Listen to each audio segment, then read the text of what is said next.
Memang benar, setiap orang punya kenikmatan, baik harta, kesuksesan karir dan nikmat lainnya. Ada saja orang yang hasut atau iri dan dengki padanya. Demikian pula yang terjadi pada Imam Abu Hanifah. Kesuksesan Abu Hanifah dalam ilmu pengetahuan, pengaruh besarnya di tengah masyarakat mengundang perasaan hasut atau iri dan dengki dari banyak orang. Hampir saja Abu Hanifah terjebak dalam skenario jahat orang-orang yang hasut kepadanya. Orang-orang yang termakan rasa iri, dengki berupa merekayasa skenario jahat. Mereka bayar wanita untuk menjebak Abu Hanifah seolah-olah melakukan pelecehan seksual kepadanya. Tepatnya malam dini hari menjelang waktu sahur, wanita bayaran itu menghadap Abu Hanifah yang biasa berangkat sebelum subuh untuk berjamaah di masjid. Saat ini suamiku ingin mewasiatkan harta sementara ia sedang sakit. Aku khawatir ia mati sebelum sempat melangsungkan wasiatnya. Bujuk wanita bayaran agar saat itu juga Abu Hanifah mau datang ke rumahnya sebelum sampai ke masjid. Benar, Abu Hanifah pun mengiyakan ajakan wanita itu. Namun apa yang terjadi, setelah keduanya masuk rumah, tiba-tiba ia mengunci pintu rapat-rapat dan berteriak-teriak bahwa Abu Hanifah akan berbuat tak senonoh kepadanya. Di lain sisi, orang-orang hasut yang membayarnya, yang sejak tadi sudah siap-siap menggerebek, segera merangsek masuk rumah dan langsung menangkap mereka. Lalu Abu Hanifah dan wanita bayaran itu pun digelandang ke pihak berwajib saat itu juga. Mengingat masih gelap gulita, pihak berwajib memerintahkan kepada para pegawai agar memenjarakan mereka berdua hingga pagi hari nanti untuk diputuskan hukumannya. Seolah tidak ada apa-apa, di dalam penjara Abu Hanifah tetap meneruskan rutinitasnya, tetap khusyuk salat subuh dan ibadah lainnya. Melihat sosok Imam Abu Hanifah yang bergeming dijebak dalam skenario pelecehan seksual yang sangat keji, jauh di dalam lubuk hati wanita bayaran itu muncul penyesalan luar biasa. Kok mau-maunya dirinya ikut terlibat dalam kejahatan menzalimi ulama agung itu? Tak tahan membendung penyesalan di hati, wanita bayaran itu berterus terang.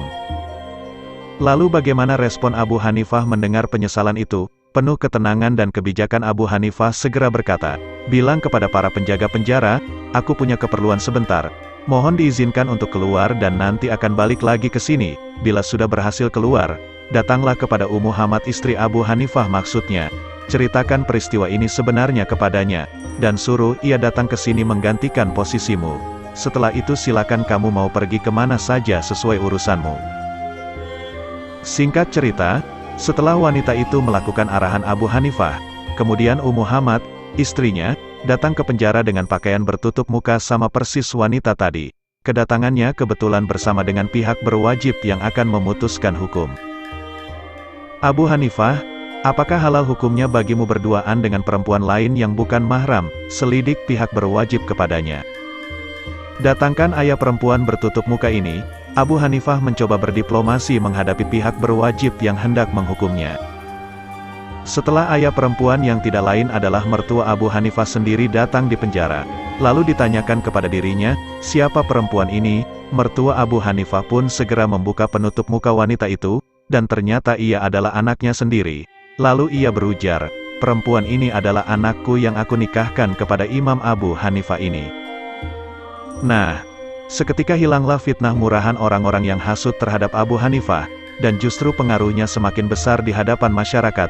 Melewati jebakan skenario keji pelecehan seksual ini, Abu Hanifah mendendangkan syair.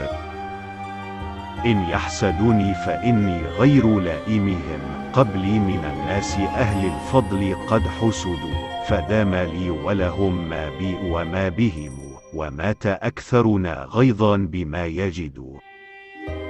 Artinya, jika mereka hasut atau iri dan dengki kepadaku, aku tidak mencela mereka, karena sebelum peristiwa ini pun sudah ada orang-orang mulia yang dihasudi mereka yang suka hasut. Maka tetap abadi bagiku pahala untukku, dan abadi bagi mereka dosa untuk mereka, dan kebanyakan kita, mati dalam kondisi menyesali balasan atas dosa yang ditemukan atau dilakukannya. Kisah selengkapnya dapat disimak dalam kitab Al-Jawahir Al-Lu'lu'iyah karya Syekh Muhammad Al-Jurdani, Muhammad bin Abdillah Al-Jurdani Ad-Dimyati, Al-Jawahir Al-Lu'lu'iyah Syarhul Arba'in An-Nawawiyah, Mansuroh, Maktabah Al-Iman, halaman 300. Nah, demikian pelajaran berharga dari Abu Hanifah saat menghadapi hasut dan kedengkian orang lain. Tenang dan bersikap seperti biasa saja, tetap mensyukuri nikmat Allah yang telah dianugerahkan. Wallahul musta'an.